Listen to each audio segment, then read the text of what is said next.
Olá, estou gravando esse vídeo para explicar como que irá funcionar a ciência do futebol aqui na região do ABC.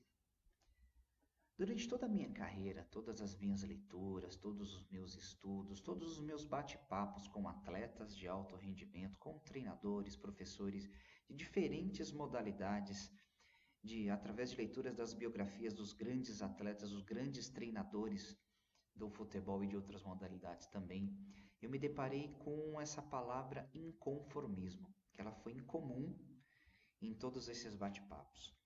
E você sabe o que significa inconformismo? Eu vou tentar exemplificar para vocês.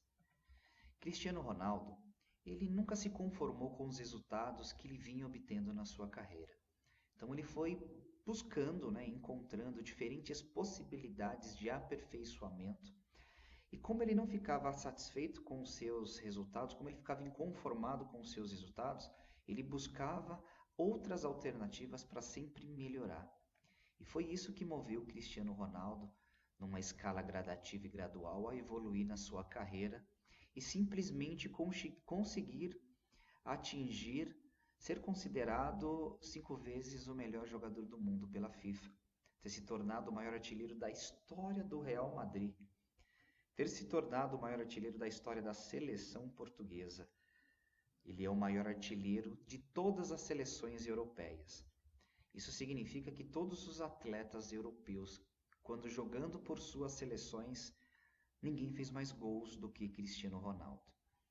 E ele se tornou, por enquanto, o 6º maior artilheiro da história do futebol, ficando atrás apenas de Beckham, Puskás, Pelé, Gerd Müller e Romário. O inconformismo foi o que moveu Cristiano Ronaldo a tentar buscar atingir o maior percentual possível de performance.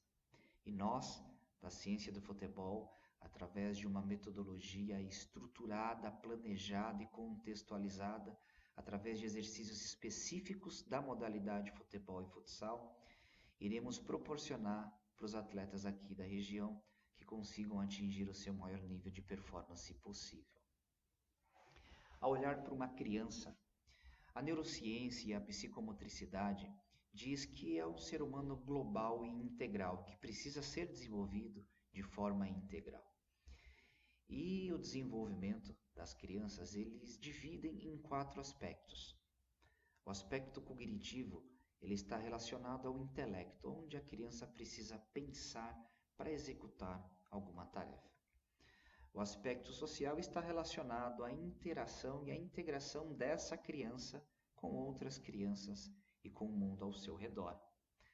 O aspecto afetivo, ele está relacionado aos sentimentos e às emoções da criança. E o aspecto motor está relacionado às capacidades físicas e às habilidades motoras dessas crianças. Conforme dito, a psicomotricidade e a neurociência diz que esses 4 aspectos precisam ser desenvolvidos de forma concomitante, simultaneamente e de forma integral. Isso significa que os professores, que os treinadores, eles precisam buscar atividades, exercícios, dinâmicas propostas, onde todas essas nuances, todos esses aspectos possam ser desenvolvidos de forma integral. E um atleta de futebol não é diferente. Ele também é um ser humano, ele também é uma criança que cresceu ou que está crescendo.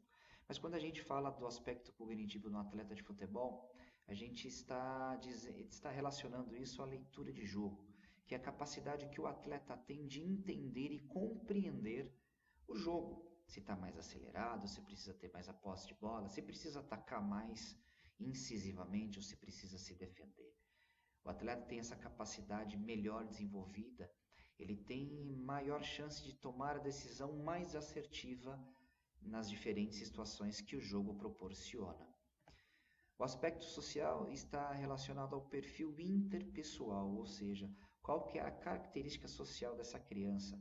Ela se relaciona bem com todo mundo, ela é uma criança mais fechada, mais introvertida, e também qual que é a capacidade que esse atleta, que essa criança atleta ou que esse atleta tem de resolver os conflitos com os próprios companheiros, com os adversários, com as torcidas, com a família. Quando a gente está falando sobre o aspecto motor, neste caso a gente está falando das técnicas específicas da modalidade, que no caso do futebol é muito conhecido como os fundamentos. Passe, drible, chute, domínio. E também a gente está falando sobre o nível de aptidão física. Quanto maior o nível de aptidão física dessa criança, a probabilidade dela ter uma técnica mais apurada acaba sendo melhor. E quando nós falamos do aspecto afetivo, a gente fala de inteligência emocional, que é a capacidade que o atleta tem de identificar o sentimento e emoção que ele está tendo naquele momento, de controlar esse sentimento para que ele tenha umas respostas mais assertivas e ter uma tomada de decisão cada vez melhor. E o perfil intrapessoal é como que essa criança compreende o seu perfil, se ele é mais tímido, se ele é mais extrovertido, se ele é uma criança que arrisca mais ou um atleta um pouco mais conservador, um pouco mais cauteloso. Nós iremos falar especificamente sobre as aptidões físicas, que é onde nós iremos trabalhar de uma forma mais eficiente. Imagine que a gente vai trabalhar a conscientização corporal. O que seria isso? É o atleta conhecer todo o seu corpo, todas as partes do seu corpo, todos os movimentos, tudo que ele é capaz de fazer, qual o grau que ele consegue fazer, para fazer com que ele tenha uma eficiência de movimentos específicos cada vez maior. Uma vez atingindo esse nível, ele vai ter uma medida preventiva de lesões, ou seja, eu conheço o meu corpo, os meus movimentos são mais específicos, então, consequentemente, eu terei o menor risco de lesões musculares, articulares e até de tendões. A consequência de tudo isso é atingir uma alta performance. E é exatamente aí que a ciência do futebol tem por objetivo fazer com que os seus atletas, dentro de um programa de treinamento, atinjam a sua maior performance. Mas o que, afinal de contas, é a ciência do futebol? É uma metodologia de treinamento funcional específica para futebolistas, que irá desenvolver uma eficiência mecânica dos gestos técnicos do futebol, com foco na qualidade dos movimentos, para gerar mais força muscular, o menor gasto possível de energia, diminuindo o índice de fadiga, com o menor risco de lesões, para atingir no topo da pirâmide a alta performance atlética. Essa pirâmide metodológica ela está alicerçada em 4 pilares, que são eles: a propriocepção, que nada mais é do que a mobilidade e estabilidade articular. Então, em todas as sessões de treinamentos da ciência do futebol, a maior parte será trabalhada a mobilidade e a estabilidade articular, um aquecimento e ativação neural, que são atividades, que são desafios, onde os nossos treinadores irão propor para os atletas para desenvolver a parte cognitiva. A segunda parte das aulas, ela vai estar relacionada às necessidades específicas de cada atleta. Então, será feita uma avaliação e nessa avaliação será apontada 3 necessidades específicas que dentro de uma parte específica do treino será trabalhado isso nos atletas. E aqui nós tivemos como exemplo a coordenação motora, a flexibilidade e o desequilíbrio muscular da perna. Então, dentro da nossa proposta, nós iremos propor atividades e exercícios onde irá melhorar a coordenação motora, a flexibilidade e equilibrar a musculatura da perna. Uma outra parte, nós iremos em todas as sessões de treinamento trabalhar a força muscular e trabalhar a estabilização do core, que é a região do tronco, que é o abdômen e as costas. E no final das aulas nós iremos propor uma recuperação ativa, que é o recovery, que irá propor acelerar a remoção de lactato da musculatura para que a criança esteja apta de uma forma melhor e mais rápida para a próxima sessão de treinamento do clube. Então, os atletas terão uma avaliação onde será apontada as necessidades específicas de cada atleta. Ele passará por um programa de treinamento de 3 meses, que dá 12 sessões de 90 minutos. Depois desse programa de 3 meses, ele será reavaliado, será apontado novas necessidades e um novo programa de treinamento será desenvolvido. E ao decorrer da carreira desse atleta, ele terá uma progressão gradual e progressiva das suas capacidades atléticas. Eu vou dar um exemplo agora não sei se vocês ouviram falar sobre a roda da vida, e eu fiz uma adaptação para uma roda de atleta. Então, essa roda, ela foi subdividida com níveis de 1 a 10, e eu coloquei 4 grandes grupos, e dentro desses grupos 2 nuances diferentes. Então, força muscular de membros superiores e inferiores, a estabilização do core de abdômen e costas, a propriocepção, que é a estabilidade e a mobilidade articular, e coloquei uma necessidade específica, que é a coordenação motora específica e geral. Então, vou dar um exemplo do Everton como atleta de futebol. Então, eu peguei essa roda e dentro todos esses aspectos, eu vou dar uma nota daquilo que eu considero onde eu estou no momento. Então, eu me considero, de membros superiores de força muscular, uma nota 4, porque eu utilizo pouco os braços durante a partida de futebol, e apesar de estar no fim de carreira, eu me dei nota 4. Membros inferiores, nota 7, porque tenho as pernas mais fortes, nota 6 de abdômen, nota 5 de costas, uma nota 8 de estabilidade articular, uma nota 6 de mobilidade articular. Eu tenho uma coordenação motora específica do futebol, na minha concepção, uma nota 7, e uma coordenação motora geral, nota 8. Então, eu quero que vocês gravem esse gráfico. Eu vou dar um exemplo agora para vocês de uma roda quadrada. E nesse vídeo, a roda quadrada, ela cumpre a sua função, que é o deslocamento para frente.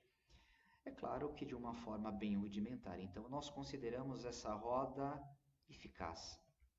Nesse sentido, que é uma roda um pouco mais oval, nós consideramos ela, além de cumprir a sua função, né, que é o deslocamento para frente, ela tem um rodar mais suave. Ela é melhor do que o primeiro exemplo. Então, nós consideramos uma roda eficiente. E nesse terceiro exemplo, que é uma roda de um carro esportivo, além dela cumprir a sua função, além dela ter um rodar suave, ela consegue fazer um máximo, um grande diferencial, a alta performance. Então, a gente considera essa roda uma roda efetiva. Então, a ciência do futebol, ela irá promover através de uma metodologia específica do futebol, fazer com que a criança, em cada aspecto relacionado a um atleta de futebol, que é importante para o desenvolvimento da sua carreira, ela passe de eficaz para eficiente, de eficiente para efetivo dentro da sua carreira. Então, voltando ao gráfico do exemplo que eu dei sobre a minha carreira de atleta, ela está mais próxima de uma roda eficaz. Por isso que eu já estou no fim de carreira e jogo com os veteranos. E dentro da nossa proposta é fazer com que todas essas características, todas essas capacidades sejam mais harmoniosa e no número 10, para que ela seja mais eficiente. Depois de tudo isso, voltando ao inconformismo, a dica é: procure outros caminhos, sejam persistentes, procurem novas alternativas, novas possibilidades para fazer com que a sua carreira ou a carreira do seu filho, ela se desenvolva de uma forma mais eficiente, conforme os exemplos que nós demos aqui. E a ciência do futebol, dentro de uma proposta que já acontece, que já tem resultados comprovados, irá propor para que você consiga atingir o maior nível de performance possível. E para finalizar esse vídeo, eu cito Albert Einstein, que insanidade é continuar fazendo sempre a mesma coisa e esperar resultados diferentes. A nossa ideia é de você persistir em algo diferente, em algo complementar, que trabalhe em conjunto com os treinamentos desenvolvidos nos clubes que os atletas jogam. Nós iremos complementar isso para que ele consiga atingir a sua maior performance. Eu agradeço que vocês tenham assistido esse vídeo até o final. E caso tenham algumas dúvidas, nos procure através dos nossos canais do YouTube, Facebook e também do WhatsApp. Até a próxima!